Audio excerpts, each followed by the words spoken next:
We're in Clovis, California, taking a look at a pot filler and the rough-in of that's behind this wall. So you got a solid quartz, looks like about 3/4, and then you've got drywall.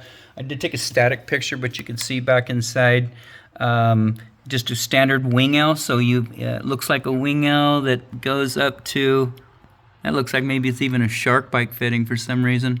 But so we got movement here. This moves up and down because you've got two mounting screws, one on this side, one on this side, and then the transition dumps in, probably plastic in the wall above it. But that's a drywall screw, so there's not a lot of shear strength in those. Plus, it's just a pivot point back in the wall. You've got two screws, and so this is always going to move up and down.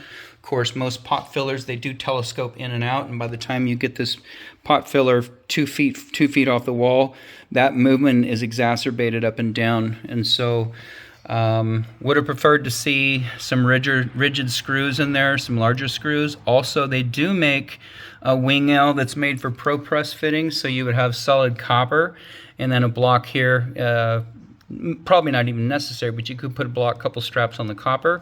Down here would be a press joint, copper to a bronze fitting or brass fitting, and then on this side there's 3 screw holes, and on this side there's 3 screw holes. So you would want a full 2x6 block, 3 screws, either stainless steel or like a grade 8 fastener on this side, and then 3 more on this side. So you have 6 screws, and then stud this out, and you will not get that movement. You know, like I say, even with something out here, you know, you've got a lot of leverage, so you want to hang out and talk and bounce these things up and down, but it's not installed correctly. The other item is when they roughed it in, they didn't correctly communicate how far this needed to come out of the wall. The document shows anywhere from 1/2 inch to 1.2 inches. This is at 7/16. So you miss by about a 1/16, and most people would say that's not a big deal, with the exception of the way this gets assembled is you have a flat portion of this valve, which is here. That guy right there, there's that flat surface, and when it gets done, it seats up inside of there and bottoms out right there. And so what's happening, what I believe on this, I believe the leaking, you can see the scaling around here, so that's been leaking for a while. That's the calcium in our water. What happens is when you put this cover plate on the wall, and now instead of 7/16, you're probably down to about 5/16. That's not enough to thread in there.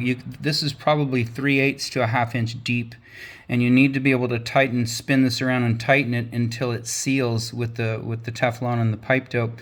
So I think it was just under tightened. It held for a portion of time, and then once it started moving around, that's when you started getting leaking. So the blocking needs to come forward. The fitting should be changed to the it's a pro press fitting. Specifically, it's got the 6 holes in it, and then of course you can put an access panel on the outside wall to cover the hole, stainless steel or a primed cover, and then paint it to match your walls. Was there anything else that? Okay, so that's what I would recommend. For right now, what we're going to do is we're just going to take a galvanized cap. That's all we have. We don't have a brass cap with us, but a galvanized cap it off, and so we can get the water back onto the home, and then they can have a conversation about how they want to proceed, and then from there we can do other work with a better plan. But for right now, that's all we can do to get the water back on. Outside of that, this inspection is done.